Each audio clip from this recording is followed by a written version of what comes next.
570 খ্রিস্টাব্দের 12 রবিউল আউয়াল হজরত মোহাম্মদ সাল্লাল্লাহু আলাইহি ওয়াসাল্লামের জন্মের দিন সোমবার সুবহে সাদিকের সময় আমেনা ঘরের মধ্যে সম্পূর্ণ একা ছিলেন। চারিদিকে নীরব, নিস্তব্ধ ও মনোরম পরিবেশ ছিল। সেই সময় হঠাৎ তিনি আকাশ থেকে একটা বিকট শব্দ শুনতে পেলেন। এমন অদ্ভুত শব্দ শুনে তিনি অত্যন্ত ভীত সন্ত্রস্ত হয়ে পড়লেন। কিছুক্ষণ পর তিনি দেখতে পেলেন যে অদ্ভুত আকৃতির একটি পাখি উড়ে এসে তার ঘরের মধ্যে প্রবেশ করল। তারপর পাখিটি তার একটি পালক দিয়ে আমেনার মাথায় স্পর্শ করল।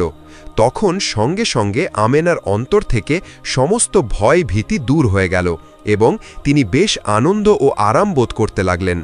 তখন সেই পাখিটি কিছু মিষ্টি জাতীয় খাদ্য আমেনার মুখে তুলে দিল এবং তারপর পাখিটি পুনরায় আকাশের দিকে উড়ে চলে গেল। পাখিটি চলে যাওয়ার পর হঠাৎ সুন্দর আকৃতির একজন সুন্দর যুবক হাতে একটি শরবতের গ্লাস নিয়ে আমেনার ঘরে উপস্থিত হল এবং আমেনাকে বলল, হে আমেনা, আপনি এই শরবতটি পান করুন। তখন বিবি আমেনা যুবকটির কথা মতো সেই শরবত পান করলেন। শরবতটি ছিল অত্যন্ত মিষ্টি এবং দুধের মতো সাদা। আমেনার শরবত পান করা হলে সেই যুবকটি সেখান থেকে চলে যান, কিন্তু আমেনা যে শরবত পান করেছিলেন সেই শরবত থেকে যেন একটা অপরূপ জ্যোতি বের হয়ে ঊর্ধ্ব আকাশের দিকে উঠে গেল। তারপর কয়েকজন সুন্দরী নারী আকাশ থেকে এসে আমেনার কাছে উপস্থিত হলেন। এমন অদ্ভুত দৃশ্য দেখে তখন আমেনা তাদেরকে জিজ্ঞেস করলেন, হে মহিয়সী রমণীগণ, আপনারা কারা? তখন তারা উত্তর দিলেন, আমরা হলাম হজরত হাজেরা, হজরত মরিয়ম এবং হজরত আসিয়া। তারপর তারা আমেনাকে আশ্বস্ত করে বললেন যে আপনার কোনো দুশ্চিন্তা বা ভয়ের কারণ নেই, আল্লাহর নির্দেশে আমরা আপনার পরিচর্যার জন্য এসেছি। এটা শুনে আমেনা অনেকটাই দুশ্চিন্তা মুক্ত হলেন। তারপর সেই তিনজন রমণী বিবি আমেনার পরিচর্যা শুরু করে দিলেন। ঠিক এই সময় একটি অদৃশ্য থেকে একটা আওয়াজ আসলো, হে আমেনা, তোমার শিশুটিকে মানুষের দৃষ্টির অন্তরালে রাখো। অতপর কয়েকজন সুন্দরী মহিলা মেশকে আম্বর এবং অন্যান্য সুগন্ধি দ্রব্য নিয়ে আমেনার ঘরে প্রবেশ করল। ইতিমধ্যে আমেনা লক্ষ্য করছিলেন যে কতগুলো অপরূপ পাখি তার ঘরের ওপর উড়ে বেড়াচ্ছে। এই ধরনের সুন্দর আকৃতির পাখি তিনি এর আগে কখনোই দেখেননি। এই দৃশ্যগুলো দেখে আমেনার চোখ জড়িয়ে গেল। তারপর এই সুন্দর মনোরম অবস্থার মধ্যে ভূমিষ্ঠ হলেন হজরত মোহাম্মদ সাল্লাল্লাহু আলাইহি ওয়াসাল্লাম। তিনি ভূমিষ্ঠ হয়ে সেজদায় পতিত হয়ে বললেন, লা ইলাহা ইল্লাল্লাহ মুহাম্মাদুর রাসূলুল্লাহ। শিশু হজরত মোহাম্মদ সাল্লাল্লাহু আলাইহি ওয়াসাল্লাম ভূমিষ্ঠ হওয়ার পর তার দেহের আলোতে আমেনার প্রদীপহীন ঘরটি এতটাই আলোকিত হয়ে গেল যে ঘরের মেঝেতে পড়ে থাকা সূঁচ পর্যন্ত সেই আলোতে দেখা যাচ্ছিল। সেই আলোর ছোঁটা এতটাই উজ্জ্বল ছিল যে তার ঝলকে সিরিয়ার রাজপ্রাসাদ পর্যন্ত আমেনার চোখের সামনে ভেসে উঠল। অতপর তার সকলের অদৃশ্য হয়ে গেল। ঠিক এমন সময় আকাশ থেকে একখণ্ড সাদা মেঘ নেমে এসে শিশু মোহাম্মদ সাল্লাল্লাহু আলাইহি ওয়াসাল্লামকে আমেনার কোল থেকে তুলে নিয়ে চলে গেল। এই সময় অদৃশ্য থেকে কে যেন বলল, এই শিশুটিকে পূর্ব পশ্চিমের সমগ্র এলাকায় ঘুরিয়ে নিয়ে আসো, যেন সারা দুনিয়া এই শিশুটির কাছে পরিচিত হয়ে যায়। শিশু মোহাম্মদ সাল্লাল্লাহু আলাইহি ওয়াসাল্লামকে সেই মেঘখণ্ডগুলো নিয়ে যাওয়ার পর বিবি আমেনা একাই ঘরের মধ্যে বসে থেকে চিন্তায় বিভোর হয়ে পড়লেন এবং হাজারো প্রশ্ন তার মনে উঁকি দিতে লাগল। কিছুক্ষণ পর সেই সাদা মেঘখণ্ড ফিরে এসে শিশু মোহাম্মদ সাল্লাল্লাহু আলাইহি ওয়াসাল্লামকে আবার আমেনার কোলে ফিরিয়ে দিয়ে চলে গেল। বিবি আমেনা তখন দেখলেন যে সূর্যলোকের মতো সুন্দর চেহারা বিশিষ্ট তিনজন লোক এসে আমেনার কাছে দাঁড়ালেন। তাদের একজনের হাতে ছিল একটি স্বর্ণের লোটা, আরেকজনের হাতে ছিল এক টুকরো রেশমি কাপড়ে আবৃত আংটি, আর অন্যজনের হাতে ছিল একখণ্ড সুন্দর পশমি কাপড়। তাদের মধ্যে থাকা প্রথম ব্যক্তিটি আমেনার কোল থেকে শিশু মোহাম্মদ সাল্লাল্লাহু আলাইহি ওয়াসাল্লামকে নিয়ে লোটার পানি দিয়ে গোসল করালো। তারপর দ্বিতীয় ব্যক্তি রেশমের কাপড়ের ভিতর থেকে আংটিটা বের করে তার দুই কাঁধের মাঝখানে একটি ছাপ দিয়ে দিল। তারপর তৃতীয় ব্যক্তি তার হাতে রাখা পশমি কাপড়ে পেঁচিয়ে শিশু মোহাম্মদ সাল্লাল্লাহু আলাইহি ওয়াসাল্লামকে আবার আমেনার কোলে ফিরিয়ে দিলেন। অতপর তৃতীয় ব্যক্তিটি শিশু মোহাম্মদ সাল্লাল্লাহু আলাইহি ওয়াসাল্লামের কানে কানে কি যেন বলল, কিন্তু বিবি আমেনা তার সব কথা বুঝতে পারলেন না। তবে যা বুঝতে পেরেছিলেন তা হল, হে আল্লাহর রাসূল, আল্লাহ তাআলা আপনাকে এমন গায়েবী এলেম দান করলেন যা কাউকে দেওয়া হয়নি। আর আপনার প্রতি শুভ সংবাদ হল, যারা আপনাকে আল্লাহর নবী বলে মান্য করবে এবং আপনার প্রতি ঈমান আনবে তারা আপনার উম্মত বলে গণ্য হবে এবং তারা দোজখের আযাব থেকে মুক্তি পাবে। এদিকে হযরত মুহাম্মদ সাল্লাল্লাহু আলাইহি ওয়াসাল্লামের দাদা আব্দুল মুত্তালিব তার ঘরের মধ্যেই ছিলেন, কিন্তু ইতিমধ্যে তিনি একটি উচ্চ আওয়াজ শুনে ঘর থেকে বাহিরে বেরিয়ে এলেন এবং আকাশের দিকে তাকিয়ে দেখলেন যে ফেরেশতাগণ আল্লাহর উদ্দেশ্যে তাসবিহ পাঠ করছে, আর সেখানে যে মূর্তিসমূহ দাঁড়িয়েছিল সেই সবগুলো মূর্তি মাটিতে পড়ে গিয়ে গড়াগড়ি খাচ্ছে। এমন সময় আব্দুল মুত্তালিব আকাশ থেকে একটি অদৃশ্য আওয়াজ শুনতে পেলেন। কে যেন বলছিল, হে দুনিয়াবাসীগণ, এইমাত্র আখেরি পয়গম্বর জমিনের বুকে শুভাগমন করলেন, তাই আমরা আল্লাহ তাআলার রহমতের পানি নিয়ে আগমন করেছি, এই পানি দিয়ে তাকে গোসল করিয়ে দিব। তারপর আব্দুল মুত্তালিব দেখলেন পবিত্র কাবাঘর সাফা এবং মারোয়া পাহাড় থরথর করে কাঁপছে। এই দৃশ্যগুলো দেখে আব্দুল মুত্তালিবের শরীরেও কম্পন শুরু হয়ে গেল। তখন আব্দুল মুত্তালিব আরও একটি আওয়াজ শুনতে পেলেন। কে যেন আকাশ থেকে বলছে, হে কুরাইশ প্রধান, ভীত হইও না, তোমার ভয়ের কোনো কারণ নেই। অতপর আব্দুল মুত্তালিব পুত্রবধূ আমেনার খবর জানার জন্য তার কামরার দিকে অগ্রসর হলেন এবং তিনি আমেনার ঘরের কাছে গিয়ে দেখতে পেলেন যে আমেনার ঘরের ওপর এবং চারিদিকে কতগুলো সুন্দর পাখি উড়ে বেড়াচ্ছে, আর এক খণ্ড সাদা মেঘ বিবি আমেনার ঘরের ওপরে স্থির হয়ে দাঁড়িয়ে রয়েছে। এই দৃশ্য দেখে আব্দুল মুত্তালিব হতবুদ্ধি হয়ে জ্ঞান হারিয়ে মাটিতে পড়ে গেল। কিছুক্ষণ পর যখন আব্দুল মুত্তালিবের চেতনা ফিরে আসলো, তখন তিনি বিবি আমেনার ঘরে যাওয়ার জন্য অস্থির হয়ে পড়লেন। তিনি ধীরে ধীরে আমেনার ঘরের দরজায় পৌঁছে দেখলেন যে উদ এবং আম্বর মিশ্রিত পানি গড়িয়ে যাচ্ছে এবং চারিদিকে সুঘ্রাণে মোহিত হয়ে গেছে। তখন আব্দুল মুত্তালিব ঘরের দরজার ফাঁক দিয়ে ভিতরে আমেনার দিকে দৃষ্টিপাত করলেন। তিনি দেখতে পেলেন যে বিবি আমেনার কপালে পূর্বেকার সেই উজ্জ্বল এখন আর দেখা যাচ্ছে না। এতে আব্দুল মুত্তালিব অত্যন্ত উদ্বিগ্ন হয়ে আমেনাকে ডেকে জিজ্ঞেস করলেন, কি হে আমেনা, তুমি কি জাগ্রত নাকি নিভৃত? তখন বিবি আমেনা বললেন, আব্বাজান, আমি জাগ্রত আছি। তখন আব্দুল মুত্তালিব তাকে জিজ্ঞেস করলেন, তোমার চেহারায় এতদিন যে নূর বিচরিত হচ্ছিল তা কোথায় গেল? তোমার ললাটে যে তা দেখা যাচ্ছে না, ব্যাপার কি?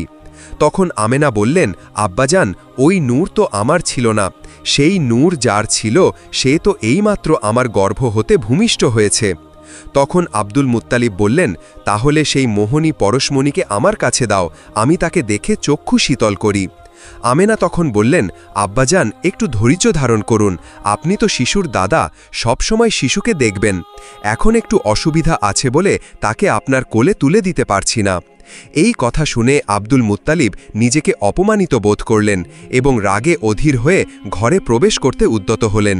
কিন্তু হঠাৎ এক ভীষণ আকৃতির লোক এসে আব্দুল মুত্তালিবকে বাধা দিয়ে বলল, তুমি এখন ঘরে প্রবেশ করতে পারবে না, কেননা এখন ঘরের মধ্যে ফেরেশতাগণ শিশুর পরিচর্যায় ব্যস্ত আছে। যেই লোকটি আব্দুল মুত্তালিবকে বাধা দিল তার মতো ভীষণ আকৃতির লোক আব্দুল মুত্তালিব আর ইতিপূর্বে কখনোই দেখেননি, তাই তিনি ভয় পেয়ে ঘরের ভিতর প্রবেশের চেষ্টা থেকে বিরত থাকলেন। অতপর ফেরেশতারা চলে যাওয়ার পর আব্দুল মুত্তালিব আমেনার ঘরে ছুটে এলেন। নবজাতক শিশুকে দেখে তার হৃদয় স্বর্গীয় আনন্দে পরিপূর্ণ হয়ে উঠল। তাই বা হবে না কেন, এ যে আব্দুল্লাহর পুত্র। পরম আনন্দে তিনি সেই শিশুপুত্রকে কোলে তুলে নিলেন এবং কপালে মুখে চুমু খেলেন। তারপর শিশু নবীকে নিয়ে আব্দুল মুত্তালিব পবিত্র কাবা শরীফে পৌঁছালেন এবং তাকে নিয়ে কাবা শরীফ তাওয়াফ করলেন। অতপর জন্মের সপ্তম দিনে আব্দুল মুত্তালিব উট কুরবানি করে সকল কুরাইশকে দাওয়াত খাওয়ালেন। দাওয়াত খাওয়া শেষ করে নিমন্ত্রিতদের মধ্য থেকে একজন আব্দুল মুত্তালিবের কাছে এসে বললেন, আব্দুল মুত্তালিব, কি মনে করে আপনার নাতির নাম মোহাম্মদ রাখলেন? আপনার বংশগত কোনো নাম রাখলেন না কেন? তখন আব্দুল মুত্তালিব বললেন, আমি চাই স্বর্গমত্ত জুড়ে সর্বত্রই তার প্রশংসা হোক, এমনকি স্বয়ং স্রষ্টাও তার প্রশংসা করুন, তাই তার নাম মোহাম্মদ রেখেছি। এদিকে আরবের রীতি অনুযায়ী রাসূল সাল্লাল্লাহু আলাইহি ওয়াসাল্লামের জন্য একজন দুধমাতার প্রয়োজন ছিল, কিন্তু কিন্তু কোথাও কোনো দুধমাতার সন্ধান পাওয়া যাচ্ছিল না। তাই আপাতত কিছুদিন আবুল আহাবের দাসী সোয়াইবা মোহাম্মদ সাল্লাল্লাহু আলাইহি ওয়াসাল্লামকে দুধ পান করালেন। অতপর কিছুদিনের মধ্যেই বনি সাদ গোত্রের দায়ীরা নবজাতক শিশুর সন্ধানে মক্কায় এসে গেল। তারা এসে তাদের পছন্দমতো শিশুকে নির্বাচন করতে লাগল। অনেকেই শিশু মোহাম্মদ সাল্লাল্লাহু আলাইহি ওয়াসাল্লামের কাছে এসেছিলেন, কিন্তু এতিম শিশু হওয়ার কারণে কেউ নিলেন না, কারণ তাকে দুধ পান করালেও কোনো উপঢৌকন পাওয়া যাবে না। এদিকে বিবি হালিমা রাদিয়াল্লাহু তাআলা আনহা তার স্বামীর সাথেই ছিলেন। তিনি শারীরিকভাবে দুর্বল এবং গরিব হওয়ার কারণে কোনো শিশু পেলেন না। তাই তিনি তার স্বামীকে বললেন, আল্লাহর কসম, আমার ভীষণ দুঃখ পাচ্ছে। সমস্ত মহিলারা কোল ভরে বাচ্চা নিয়ে ঘরে ফিরে যাচ্ছে, আর আমার কোল এখনও খালি। তাই আমি যাই ওই এতিম বাচ্চাটাকেই নিয়ে আসি। খালি হাতে ফেরার চেয়ে একটা এতিম বাচ্চা নিয়ে ফেরাই ভালো হবে। তখন তার স্বামী বললেন, ঠিক আছে, যাও, তাকেই নিয়ে আসো, এতে আর অসুবিধা কি? হয়তো আল্লাহ তাআলা আমাদের জন্য তাতেই অনুগ্রহ করবেন। অতপর হালিমা বিবি আমেনার কাছে গিয়ে শিশু মোহাম্মদ সাল্লাল্লাহু আলাইহি ওয়াসাল্লামকে কোলে তুলে নিলেন। সন্তানের জন্য দুধমাতা পেয়ে আনন্দে আমেনাও প্রচণ্ড খুশি হলেন। তারপর হালিমা শিশু মোহাম্মদকে বুকে ধরে তার শুকনো স্তন মুখে দিলেন। তখন তার স্তনের নামমাত্র দুধ ছিল, কিন্তু কি আশ্চর্য ব্যাপার, মোহাম্মদ সাল্লাল্লাহু আলাইহি ওয়াসাল্লাম মুখ দেওয়ার সাথে সাথে দুধের স্রোত হয়ে গেল। বুকে দুধ ভরে উঠল, এমনকি দুধের স্রোতে বাচ্চার মুখ ভিজে যেতে লাগল। ফলে মোহাম্মদ সাল্লাল্লাহু আলাইহি ওয়াসাল্লাম এবং হালিমার নিজের বাচ্চাকেও প্রাণ ভরে দুধ খাওয়ালেন। অথচ ইতিপূর্বে তার নিজের সন্তানের ওই পেট ভরত না দুধ খেয়ে, সে কখনোই সুতৃপ্ত হতো না, বুকের মধ্যে মুখ ঘষে আরও বেশি দুধ পাওয়ার চেষ্টা করত। তাই হঠাৎ এই পরিবর্তন দেখে হালিমার বিস্ময়ের শেষ রইল না। অতপর তারা শিশু মোহাম্মদ সাল্লাল্লাহু আলাইহি ওয়াসাল্লামকে নিয়ে তাঁবুর দিকে ফিরে গেলেন। সেখানে হালিমার একটি গাভীন উটনী ছিল, যা ছিল একেবারেই হালকা পাতলা এবং দুর্বল। হালিমার স্বামী তাকে দহন করতে শুরু করলেন। বিস্ময়কর ব্যাপার যে সদা সর্বদা শুকনো থাকত, তার দুধে ভরে গেল এবং তা থেকে টপ টপ করে দুধ পড়তে লাগল। দহন শেষ করে হালিমার স্বামী তা পান করলেন এবং হালিমাও নিজের পেট ভরে পান করলেন। অতপর পরের দিন সকালবেলা হালিমার স্বামী বললেন, হালিমা, আল্লাহর কসম, তুমি এক পবিত্র সন্তান পেয়েছ, তোমার কি মনে হয়? তখন হালিমা বললেন, আল্লাহর কসম, আমারও তাই মনে হয়। তারপর তারা কাফেলার সাথে ঘরে ফিরতে রওনা করলেন, কিন্তু হালিমার গাধা সকলের আগে আগে হেঁটে চলল। কাফেলার সাথীরা তা দেখে বলল, আহারে, ও জোয়াইবের মেয়ে হালিমা, একটু দাঁড়াও না, আমাদেরকেও সাথে করে নাও। আরে, এটা তো সেই গাধাটি যাতে চড়ে তুমি এসেছিলে, সে তো তখন রাস্তায় হাঁটতে হাঁটতে থেমে যাচ্ছিল, তুমি বারবার পিছিয়ে পড়ছিলে। তখন হালিমা পরম আনন্দে বললেন, হাহা, আল্লাহর কসম, এটা সেই গাধাটি। তখন সাথীরা বললেন, আল্লাহর কসম, এটা তো বড় আশ্চর্যের ব্যাপার। অতপর হালিমা বাড়িতে পৌঁছে দেখলেন আল্লাহর অনুগ্রহ সেখানেও বর্ষিত হচ্ছে। সমস্ত কিছুতেই বরকতের প্রকাশ ঘটতে লাগল। বাড়ির ছাগলপাল এবং পোষা প্রাণীরা মোটাতাজা হয়ে উঠল। গাভীন প্রাণীর স্তন দুধে ভরে উঠল। এসব দেখে হালিমার হৃদয় আনন্দে ভরে গেল। সেখানে হালিমার কন্যা সীমা বা সাইমা শিশু মোহাম্মদ সাল্লাল্লাহু আলাইহি ওয়াসাল্লামকে প্রচণ্ড আদর করতেন। তার খাওয়া দাওয়া, গোসল, ঘুম পাড়ানো সহ সব কিছু সীমা একাই করতেন। এমনকি বিকেলবেলা ভাই মোহাম্মদকে নিয়ে ঘুরতে বাহির হতেন। এভাবে দেখতে দেখতে হালিমার বাড়িতেই 2 বছর অতিক্রান্ত হয়ে গেল। দুধ খাবার দিন শেষ হওয়ার পর হালিমা মোহাম্মদ সাল্লাল্লাহু আলাইহি ওয়াসাল্লামকে নিয়ে আমিনার কাছে এসে বললেন, প্রিয় বোন, আমার ভয় হচ্ছে যে মক্কার এই খারাপ আবহাওয়ায় মোহাম্মদকে রেখে দিলে তার কোনো ক্ষতি হতে পারে। সেই কথা বিবেচনা করে তাকে আরও কিছুদিন আমার কাছে রাখার অনুমতি দিন। আরও একটু বড় হোক, তারপর আমি তাকে ঠিক সময় দিয়ে যাব। এভাবে হালিমা আমিনার কাছে পীড়াপিড়ি করতে লাগলেন। তাই অবশেষে আমিনা রাজি হয়ে গেলেন। তাই হালিমা শিশু মোহাম্মদ সাল্লাল্লাহু আলাইহি ওয়াসাল্লামকে আবার বাড়িতে নিয়ে আসলেন। কিছুদিন পর শিশু নবী সাল্লাল্লাহু আলাইহি ওয়াসাল্লাম তার দুধ ভাইয়ের সাথে মাঠে খেলছিলেন। তখন হঠাৎ 2জন ফেরেশতা শিশু নবীর কাছে আগমন করলেন এবং তাকে চিৎ করে শুয়ে তার বুক চিরে ফেলে তার হৃৎপিণ্ডটি বের করে আনলেন। তারপর সেটি জমজমের পানি দিয়ে দৌত করে আবার তা যথাস্থানে স্থাপন করলেন। এই দৃশ্য দেখে দুধ ভাই দৌড়ে হালিমার কাছে এসে বলল, আম্মাজান, ভাইয়াকে কারা যেন হত্যা করে ফেলেছে। এই খবর শুনে হালিমার মাথায় যেন আকাশ ভেঙে পড়ল। তিনি দৌড়ে সেখানে গিয়ে দেখলেন যে শিশু সাল্লাল্লাহু আলাইহি ওয়াসাল্লাম ভয়ে বিবর্ণ হয়ে বসে আছেন। তখন হালিমা জিজ্ঞাসা করলেন, বাবা, তোমার কি হয়েছে?